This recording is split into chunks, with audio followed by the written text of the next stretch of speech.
So here's my number one tip for accelerating process automation using no code, low code applications. And here's my number one gotcha as well. So as those who know me, right, I get super frustrated at how long it takes to do change and tech enabled change. And I thought I'd spend a little bit of time about how to take the best advantage of your sort of no low code application development toolkits. And these have been around for a while. So we want to deliver a new sort of tech enabled process improvement initiative. How do we go about that? Well, nothing's really changed with no code, low code, right? We still need to have requirements. We still need to understand or analyze those requirements. We still need to design a solution. We need to build it and test it and then ship it and manage the change associated with getting that stuff live, right? That world hasn't changed. Where it has changed is I can do some of those activities faster. And these sort of toolkits are predominantly targeting benefits. I'm building quicker. I'm going to spend less time in the QA fix cycle. Hey. But as I said, I get super frustrated at not being able to do the whole life cycle quicker. I want to do it all quicker. So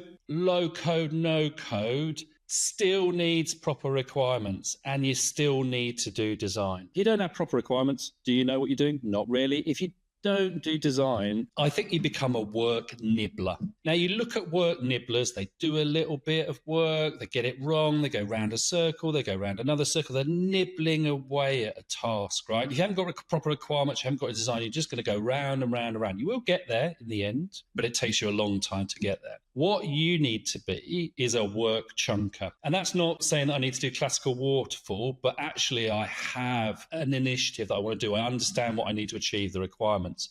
I have a plan, the design. And okay, I'm going to go round a few loops, but I'm chunking away at it rather than nibbling it. So my number one gotcha, I suppose, would be, well, it's not just have requirements, be a work chunker, not a work nibbler. So if low-code tool sets are predominantly helping us build and test quicker, how can we shorten the life cycle of the requirements and the analysis and the design? And for me, that's nothing to do with tech. It's about following a similar pattern to how HR delivery has happened, and particularly HR business partners, right? So in this model, and I'm no HR expert, so please forgive me, right? If I oversimplify, you have central HR setting the policies, core strategy and processes. And then you have HR business partners, and go Google the job description, is super interesting, yeah? They're embedded directly in the business units or the practice groups to drive better people engagement, recruitment, skills uplift, and all of that good stuff that makes people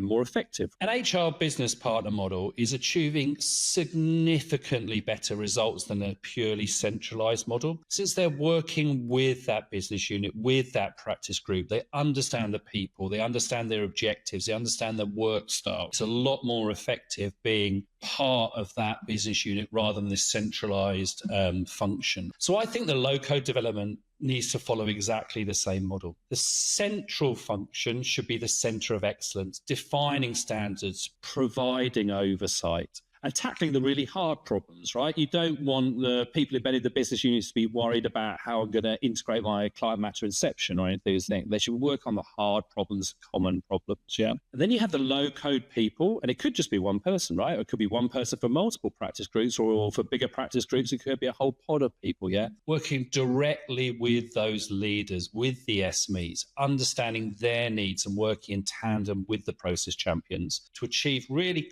quick, meaningful turnaround of requirements, design, business outcomes, lessening the change implications that are associated by working as a really tight, cohesive unit. So for me, this is a model that gives you the best of both worlds. We get faster dev cycles, we get faster design cycles, and we get more managed change. And perhaps more importantly, have less ranting from me about you've got no requirements, you're a nibbler, not a chunker, and that's got to be a super good thing, right?